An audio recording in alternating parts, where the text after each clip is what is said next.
Hey guys, it's Nenna and welcome back to my channel. I want to start out this video by saying that I wasn't sure how to make this video because I couldn't bear the thought of coming back to YouTube quite yet and resume things like normal. But then I also felt like I couldn't make it to just disappear for another few weeks and not further explain things. I do give guys what I give guys. You guys, I'm trying not to cut in this video, so if things are going to be a little weird, I'm really sorry. Between the lack of sleep and the stress, I think my brain is a bit fried and I'm not making much sense, so forgive me for that. But you guys had a chance to stay updated through my Twitter or through the community tab, but I know that some people don't really read those things, and I don't really blame you. I don't read people's community tabs either. I don't really keep up with people's personal lives too much. I keep very much to myself usually.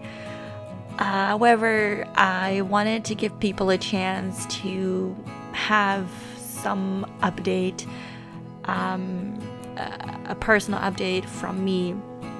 And also for those who are new to my channel, I've seen a growth in my channel for the past, well, I think 2-3 weeks, and it kind of sucks because I haven't been able to record, and I wanted to come here and say, hey, thank you so much for subscribing, but I haven't really been able to. Like I said, that it really sucks, and I wish I could be a bit of a better YouTuber at the moment. If we're gonna really, say it how it is, I guess I am a YouTuber. You guys are subscribing to my channel, so therefore I do feel like I should be a bit of a better YouTuber. But at the moment, it's really hard for me to provide content, and that has multiple reasons. But I just want to say before I, drag this on for too long, if you are not interested in hearing anything about my personal life, then feel free to skip this video and just mute it in any case if you want to see the cast. However, like I said, I couldn't sit through, I couldn't sit through the whole process of recording an actual Let's Play or a video that requires more effort. So the most that I could bear to do was a quick cast. So I'll have a download link down below. I'll make sure to do that. I guess I can do that much, right? And like I said, feel free to mute the video. However, if you are going to watch this entire video and you want to know what's been happening in my life, I do want to give a slight trigger warning. I will be talking about some upsetting things, and even though I won't be going into much personal detail, too much detail, there will be some sensitive subjects. So if you are sensitive to, topics about death or sickness, hospitals, accidents, that kind of things, then feel free to skip this. I don't judge. This is a free space, and it's kind of therapeutic for me to do this video, and at the same time I think it's helping me process what happened, and talking about it doesn't make it a bit more real, which is confronting, but at the same time it helps me, I think, grieve in a way, which it's been really hard to do that. And being able to do that on YouTube, where people will, watch my videos and probably listen to me talk, they don't really know me, and that kind of security or that privacy, it's kind of nice. So in any case, I'm gonna get on with the story now. I'm so sorry this took 4 minutes to get to the point, but since I cannot cut, well, I could cut, just don't want to cut in this video. I just want to get it uploaded. This is kind of what's been happening. So before everything went down, I took a little break because I wanted to work on my game, and I wanted to redesign some of the thumbnails for the next seasons, get things going. And I remembered that I had to reinstall my game, which kind of messed up everything. And coming back, I'm just realizing like how much stuff I have to do. It's not really important, so I'm not sure why this is the first thing I bring up, but I guess it's the easiest part. So that's kind of what was happening before like the actual thing happened. Around the 1st of January, unbeknown, is that a word? Unbeknown to me and my family, my grandfather, my grandpa, as we called him, Opa, he had an accident, and we didn't know this. And as you guys may know, you might follow me on my YouTube channel and have been there for a while. I often talk about my Thursdays, and my Thursdays usually consist of me and my family doing shopping for my grandfather and going to bring it to him, because due to Corona, he doesn't come outside. And besides that, he just doesn't walk very well. So even before that, he never really, did much shopping by himself. And we always came there, and I used to like cook for him and stuff like that. Won't bore too much with, the other information, but that's kind of what I used to do for my grandfather, like once a week. And January 1st was a Saturday, and we went to give him the New Year's greetings. And sorry, I'm a bit nervous talking about this, I guess, but I'll try to get through it as quick as I can. We went as a family, me, my mom. I don't know my brother was there anymore, but my mom were there for sure. We went to say the New Year's greetings, and I gave him a typical Dutch treat, which is an oliebol. And we then left, and I remember my grandpa telling me, yes, I'm going to eat lasagna tonight, and he was just really like normal, happy, cheerful grandpa. So we went home that day, and usually we call him on Sundays, but since we were already there on Saturday, we decided that one day wouldn't really make a difference, and he never really wanted to be checked up on every day. Like he always said, well, like I'll be fine, like what can happen, like I'm not gonna go on the ice, nothing's really, you know what I mean, just everything was always good. And we took the shopping for that week, for next Thursday, on that Saturday, instead of calling you on Sunday.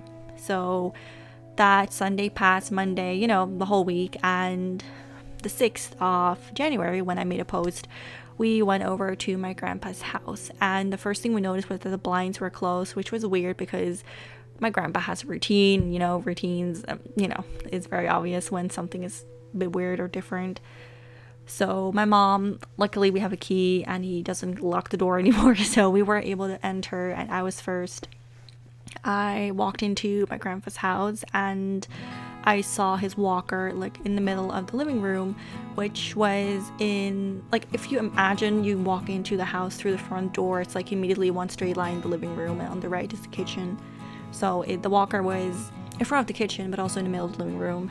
And I remember walking towards it thinking, oh, he's in the kitchen. I remember saying to my mom, oh, he's in the kitchen. That's why, he has the blinds closed. And I remember turning to the right, and there he was. My grandpa was laying, well, I'll spare you the details, but let's just say he was not fully dressed, and he was laying on the kitchen floor, pretty much lifeless.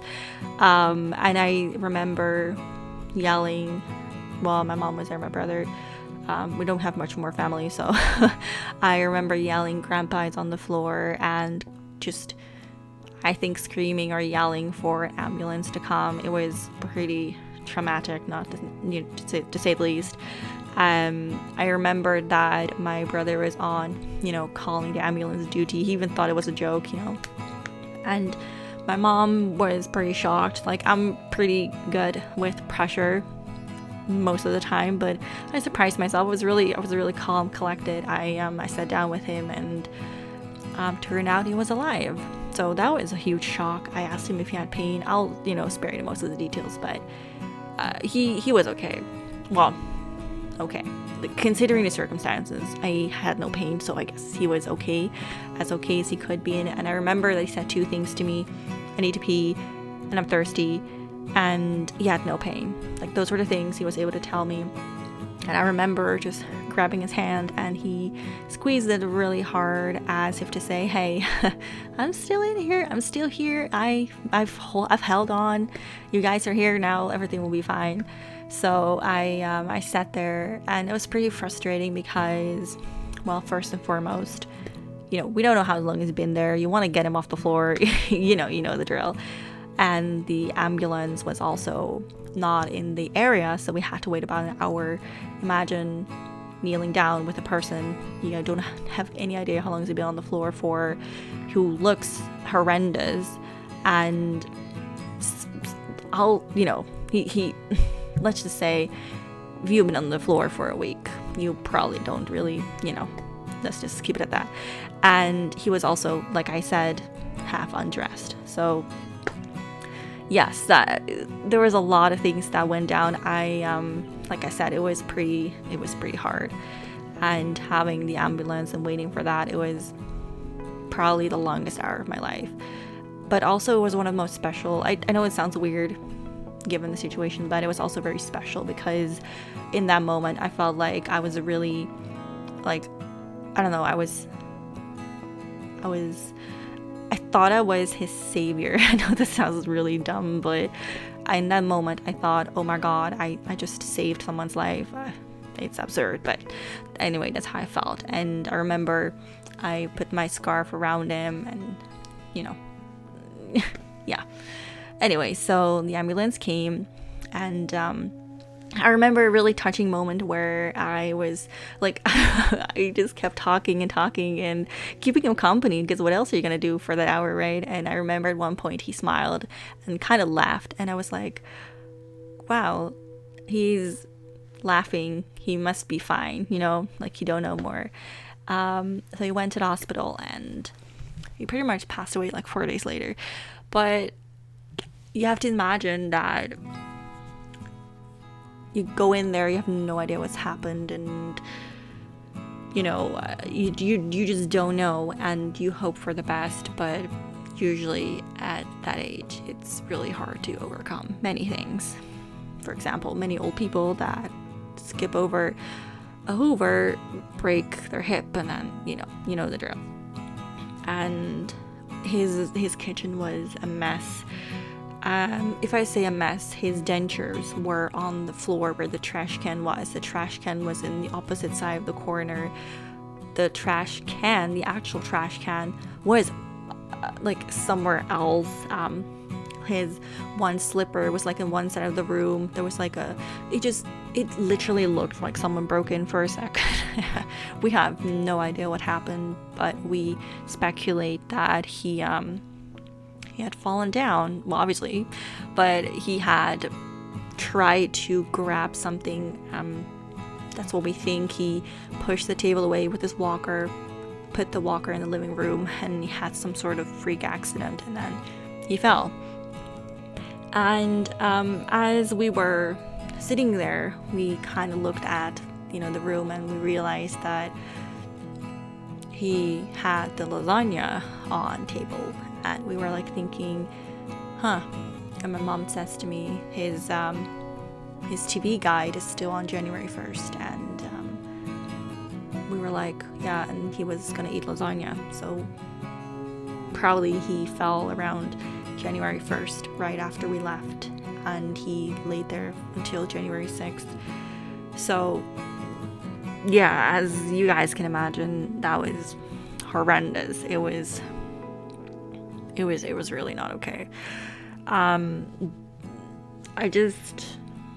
Obviously there's more that happened, and maybe in time I'll do like a part 2 where I tell you guys about maybe like the hospital stay and whatever. I mean, it's not like the ending is different, but if you guys were actually interested, I don't even know if I'm sharing too much right now. I probably am, but I did give a warning, so you'll have to forgive me if it turns out to be too much, But yeah, it was pretty heavy, and right now we're just in the middle of trying to empty the house. And my grandmother died about 10 years ago, and he was like all I had left as a Dutch grandparents, because I do have English grandparents as well, since I'm half. So on my Dutch side, he was the only one left. And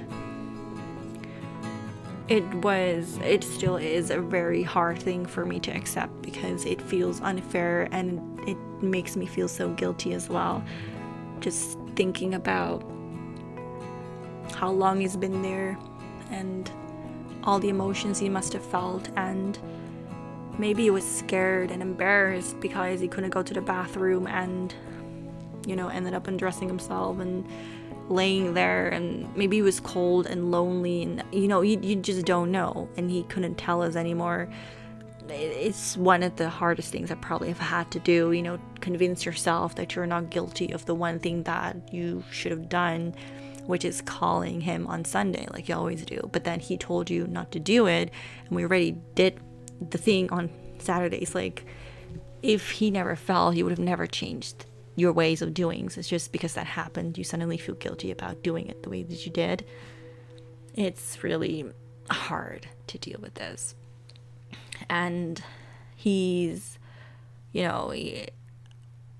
I think that getting rid of the house is not harder to do, but it's emotionally more draining. It's more stressful. It's driving me absolutely insane.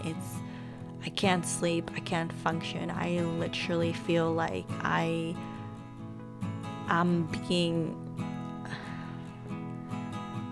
I don't know, I just feel like I'm not okay every time I go there. And it's just me and my mother. So it's me and my mother and 5 rooms that you have to get done in a matter of a few days and a few days. We have until the 11th of February, and that's probably when I'll actually be done. But I have no time to grieve. I have no time for anything. I'm just constantly tired and upset and angry, and I just don't know. This is obviously very depressing, and maybe I'll delete the video later on, but I just wanted you guys to know that this is exactly what's been going on, and it's some pretty heavy stuff. I'm okay to say, I have processed things. I have been able to forgive myself some way, and been able to allow myself to enjoy things, and and go to sleep and actually sleep and not stay up all night overthinking. So there are things that I am doing that I'm glad I'm able to do, but as for fun things like recording, uploading, I just don't feel it. I don't enjoy it much anymore, and it's just pretty bad. Anyway, this is very depressing. Like I said, if it turns out that this is too much, I'm definitely not gonna upload. Well, I'll probably upload it, but I'll take it down. But I'm not gonna cut it. Like I said, this is just some raw version of a story time, just not a fun one. And if you guys do want a part 2, I can definitely elaborate more. It's very, like I said, therapeutic to me for me to talk about it, and you guys don't really know me anyway, so what can it hurt, right? I don't think that my grandpa would have wanted me to stop doing YouTube. I don't think he would have wanted me to stop doing what I like, and I think that he would have wanted me to be able to cope with things, and I think this is kind of my way of coping with things. So alright, I'm gonna stop now because it's getting really depressing, but I want to say thank you guys so much for subscribing to my channel. I'm really sorry for the way that it's going right now, and I just want to thank you guys for being there, for your sweet messages. Some of you guys have contacted me in DMs. Thank you so much for doing that. I appreciate you checking up on me. It really made that minute that, it doesn't make my day because the day is so shit, but goddamn, a fly just flew into my eye. Gosh, can't catch a break in my own house. Yeah, it did make the moment, so to say. So I'm really happy, very grateful, and I'm also sorry. I know I can't help it, but I am sorry. And yeah, I think I'm gonna end this video. But thank you guys so much. I appreciate it, and I'll hopefully see you guys soon in a new video. Bye guys.